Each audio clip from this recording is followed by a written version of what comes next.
Hello welcome to Varna's kitchen tales. ഇന്ന് നമ്മൾ ബ്രോക്കോളിയും എഗ്ഗും ചേർത്തിട്ടുള്ള ഒരു റെസിപ്പിയാണ് തയ്യാറാക്കുന്നത്.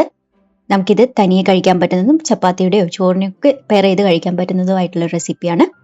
250 ഗ്രാം വരുന്ന ഒരു ബ്രോക്കോളി ഞാൻ എടുത്തിട്ടുണ്ട്. ഇതിന്റെ പകുതി മാത്രമേ നമ്മളിപ്പോൾ യൂസ് ചെയ്യുന്നുള്ളൂ. അതിങ്ങനെ ചെറിയ പീസായിട്ടൊന്ന് കട്ട് ചെയ്തെടുക്കുക. അപ്പോൾ ഇത് നന്നായിട്ടൊന്ന് ക്ലീൻ ചെയ്തെടുക്കണം. ഇതിൽ ചെറിയ മൈക്രോബ്സ് ഒക്കെ ഇതിലുണ്ടാവും. ഇളം ചൂടുള്ള വെള്ളത്തിലേക്ക് കുറച്ച് ഉപ്പും കുറച്ച് മഞ്ഞൾപ്പൊടിയും കൂടെ ഇട്ട് കൊടുത്തിട്ട് അതിൽ നമ്മുടെ ബ്രോക്കോളി ഇട്ട് വെക്കുക. 5 മിനിറ്റ് നേരം ഇങ്ങനെ ഇട്ട് വെക്കുക. അതിനുശേഷം മുഴുവൻ വെള്ളവും ഒന്ന് ഡ്രെയിൻ ചെയ്ത് കളഞ്ഞിട്ട് നമുക്ക് എടുത്ത് വെക്കാം. ഇനി നമുക്ക് 2 മുട്ട ഒരു ബൗളിലേക്ക് പൊട്ടിച്ചൊഴിച്ചു കൊടുക്കാം. അതിലേക്ക് 2 പിഞ്ച് ഉപ്പ്, 1/4 ടീസ്പൂൺ പെപ്പർ പൗഡർ ഇത്രയും ചേർത്തിട്ട് നന്നായിട്ടൊന്ന് ബീറ്റ് ചെയ്തെടുക്കുക. ഇനി ഒരു പാൻ ചൂടായിട്ട് വരുമ്പോൾ 1/2 ടേബിൾ സ്പൂൺ സൺഫ്ലവർ ഓയിൽ ഒഴിച്ചു കൊടുക്കുക. എണ്ണ നന്നായിട്ട് ചൂടായി കഴിഞ്ഞാൽ 1/4 ടീസ്പൂണിൽ താഴെ പെരുംജീരകം ഇട്ട് കൊടുക്കുന്നുണ്ട്. ഇത് നന്നായിട്ടൊന്ന് വറുത്തെടുക്കുക. ഇതിലേക്ക് 1/2 ഇഞ്ച് സൈസുള്ള ഇഞ്ചി ചെറുതായിട്ട് അരിഞ്ഞത്, ഒരു 5 വെളുത്തുള്ളി പൊടിപൊടിയായി അരിഞ്ഞത്, ഇത് രണ്ടും കൂടെ ഇട്ട് കൊടുത്തിട്ട് ഒന്ന് സോട്ട് ചെയ്തെടുക്കുക. 1/2 ടീസ്പൂൺ ചില്ലി ഫ്ലേക്സ് ഇതും കൂടെ ഇട്ടിട്ട് നന്നായിട്ടൊന്ന് മിക്സ് ചെയ്ത് കൊടുക്കുക.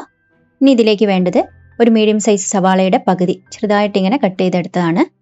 1 മിനിറ്റ് നേരം ഒന്ന് വഴറ്റിയെടുക്കുക. ഇനി നമുക്ക് ബ്രോക്കോളി ഇട്ട് കൊടുക്കാം. ഇനി ഇതിലേക്ക് ആവശ്യത്തിന് ഉപ്പ് ചേർത്ത് കൊടുക്കുക.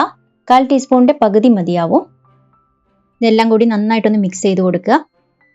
ഇനി ഇതിലേക്ക് 1 ടേബിൾ സ്പൂൺ വെള്ളം കൂടി ചേർത്ത് കൊടുക്കുക. 6 മിനിറ്റ് നേരം ഇത് ലോ ഫ്ലെയിമിൽ ഇട്ടിട്ട് അടച്ചു വെച്ച് വേവിച്ചെടുക്കണം. ഒരു 3 മിനിറ്റ് കഴിഞ്ഞാൽ ഇതുപോലെ ഒന്ന് തുറന്ന് നോക്കിയിട്ട് ഒന്നുകൂടി ഒന്ന് മിക്സ് ചെയ്ത് കൊടുക്കുക.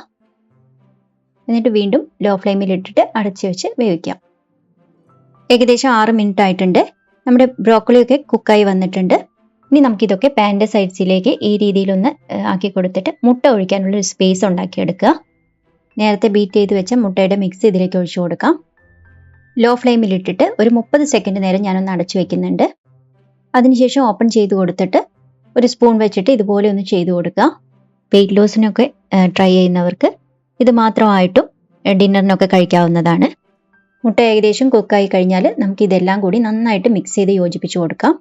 ഇത് പ്രോപ്പറായിട്ട് മിക്സ് ചെയ്ത് കഴിഞ്ഞാൽ നിങ്ങൾക്ക് വേണമെങ്കിൽ കുറച്ച് നാരങ്ങാനീര് ഒഴിച്ചു കൊടുക്കാം.